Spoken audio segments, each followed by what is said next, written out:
All right, Shalom. First and foremost, I want to give all praises, honor, and glory to Yahweh, Ba'ashem, Yahweh Shai, Ba'ashem, Rakakodash.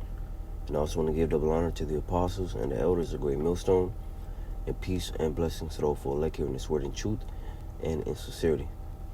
All right, I'm the brother Awalon from the GMS West Palm Beach Church, back with another lesson. I was meditating upon this title, since yesterday, which is the line in the sand concerning, this society is the MOTB, and what I mean by that is, how we're able, to still go around shopping and doing different things right now in this world. It's gonna come a time to where, the line in the sand, which is pretty much the stopping point you don't cross, is when Esau Edom makes the MOTB mandatory. All right. So when this devil brings about that chip, and say you got to take that to go to buy and to sell, well, that's the line in the sand. That's the line that you don't cross, because we understand that Yahweh Ba'ashem Yahweh Shai, has commanded, us to not take it.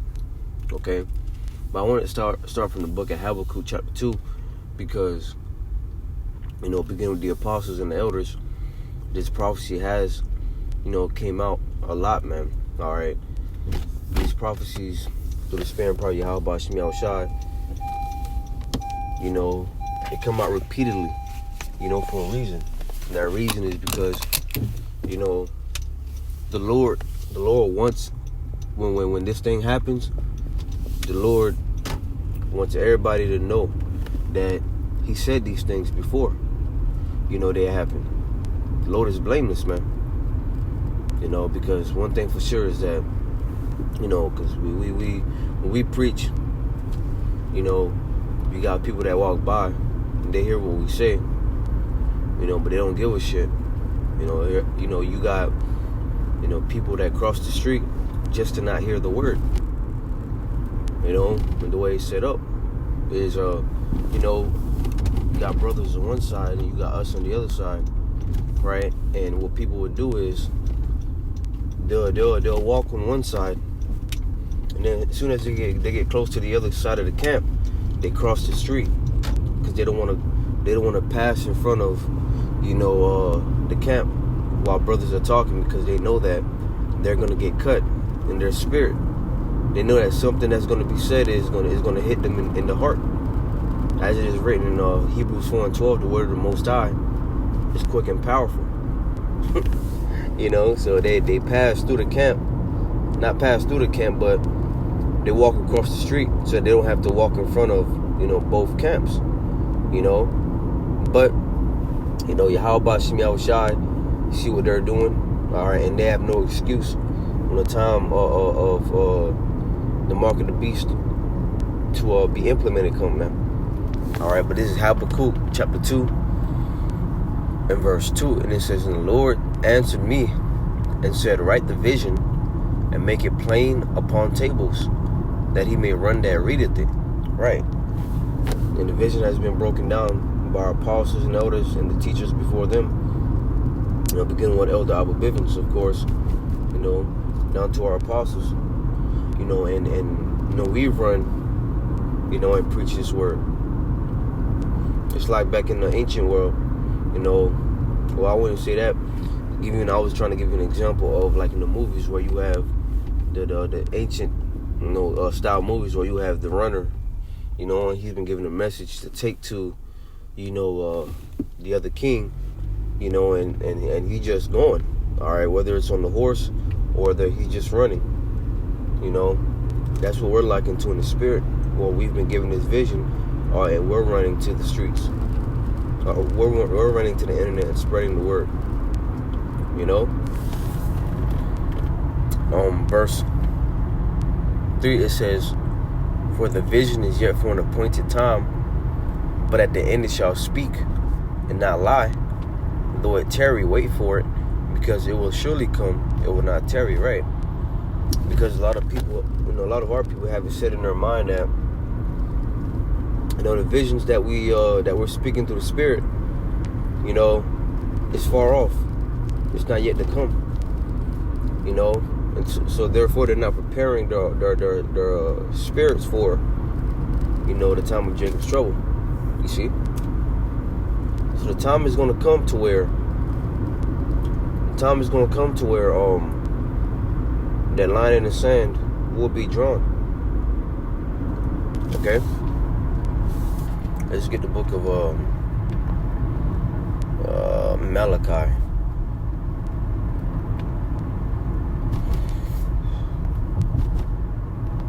Malachi 3 and verse 16. And it says, "Then they that feared the Lord spake often one to another, and the Lord hearkened." We're just talking about the elect. "And heard it, and the book of remembrance was written before him." Was written before him, for them that feared the Lord, and that thought upon his name. They're talking about the elect. Because even in the world that we're living right now, as you can see, nobody feared the Lord Yahweh Ba'Shem Yahushua. Alright? Everybody, they're getting acclimated into AI. Nobody's praising the Lord. And even people who had claimed to be Israelites, they're going back to Jesus, man. Putting the Lord to an open shame.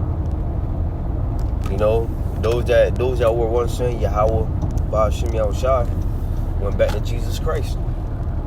Alright, that idol.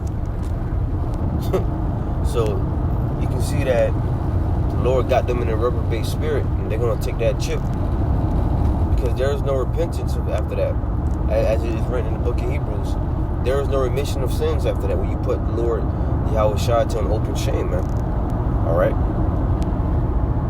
It says, verse 17, "And they shall be mine, saith the Lord Yahweh of hosts, in the day when I make up my jewels, and I will spare them, as a man spareth his son that serveth him." Right?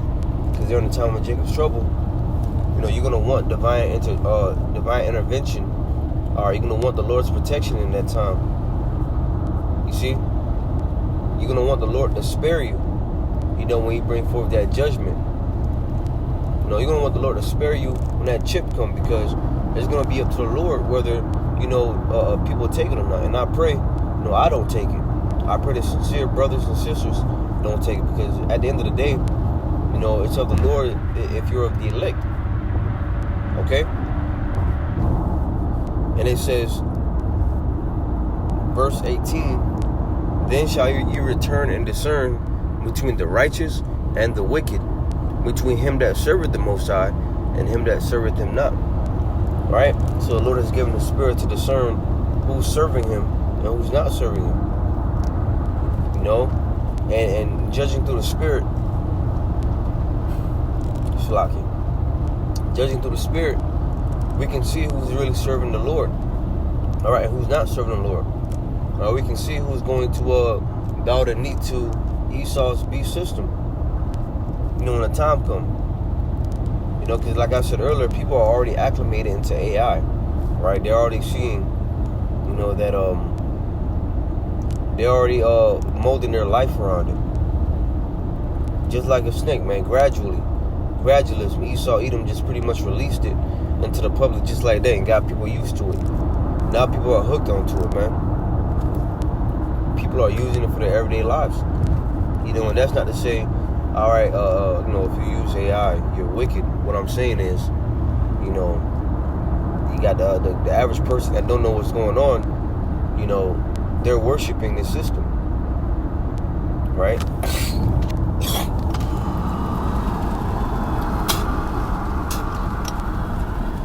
See, we'll use AI, right? We'll use AI, but we still give glory to Yahweh Ba'Shem Yahushua. We still serve the Lord.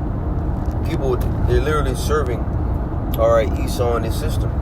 They can't live without it. One day without, social media, or one day without, doing something online, they'll go mad. You see? And this is why, this is why they'll be the ones that take the mark of the beast when that thing comes, man, because when the chip comes, because, they will not be able to live outside of this society. They'll feel like they're missing out. They call it the herd mentality. Where you just follow, what everybody else is doing. And if you're not down with it, what is it? You're called lame. They call you lame. Even if they don't say it, that's what they're thinking of you. They're saying you're lame. Well, being lame is gonna get a lot of people. It's like being popular, so to speak, is gonna get a lot of people destroyed. All right, going with the norm is gonna get people destroyed, man. Being lame will save your life, because let's be honest, when people say that you're lame, it's because you're not doing what they're doing. It's because what interests them is not what interests you. So since you don't want to get down with what they're doing, they call you lame and they call you boring or whatever. But being boring, may very well, let me say, if you're an Israelite, of course, so-called Black, Latino, Native American, all right, being boring and lame, may very well keep you in the right mindset during Jacob's trouble, because a boring person gonna be like, I don't need this, all right, to live. We're just talking about this society, this kingdom.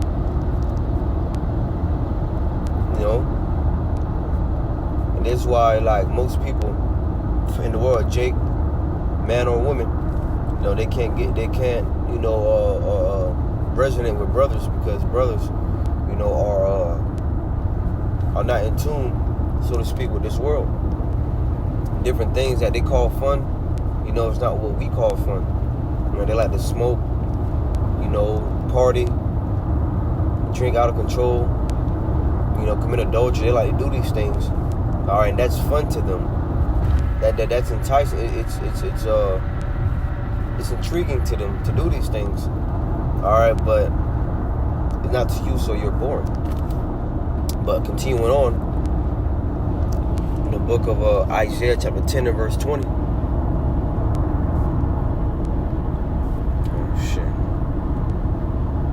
Isaiah chapter 10 and verse 20, and it says, and it shall come to pass in the day, and it shall come to pass in that day that the remnant of Israel, such as are escaped of the house of Jacob, shall no more stay upon him that smote them, but shall stay upon the Lord, the Holy One of Israel, in truth. Okay? Let's talk about the elect. The elect shall stay upon Yahweh Ba'ashem Yahushai. They're not going to stay upon, all right, Esau, Edom. Because as it is written in the curses, that we shall go to our enemies for the want of all things. All right? So here right now, we're going to Walmart. We're going to Target and different stores that's owned by our oppressors, the Edomites. We're going to them, for our daily necessities, man. But a time is going to come to where, we're not going to stay upon, all right, this man no more. Because there's going to come a time where he's going to require you to take that chip, to buy from him. And Esau Edom,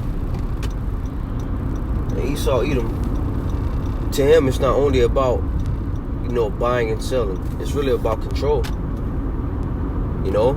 He wants to control everything. You see, and by him controlling everything, he'll become a god over you. You see?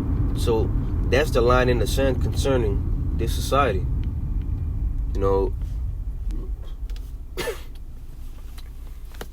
We'll still be able to move around in society, buy, sell, and do different things until that certain point. And that's where the line is drawn in the sand. We won't be able to cross that.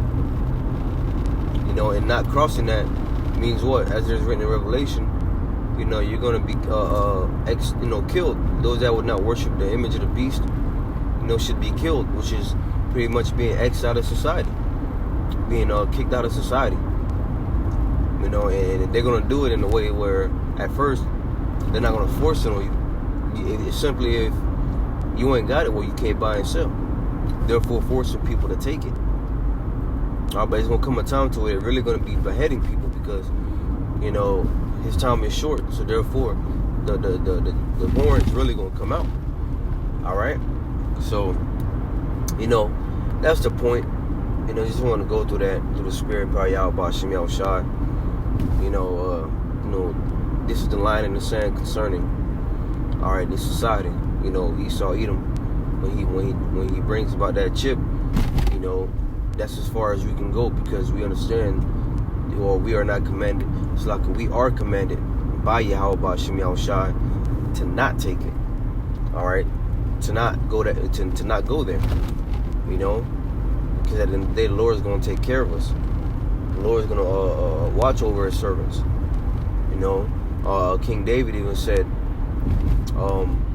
I have been young and now I'm old, and I have not seen the righteous begging bread. You know, so the Lord is going to come through for His elect in a time of, you know, Jacob's trouble.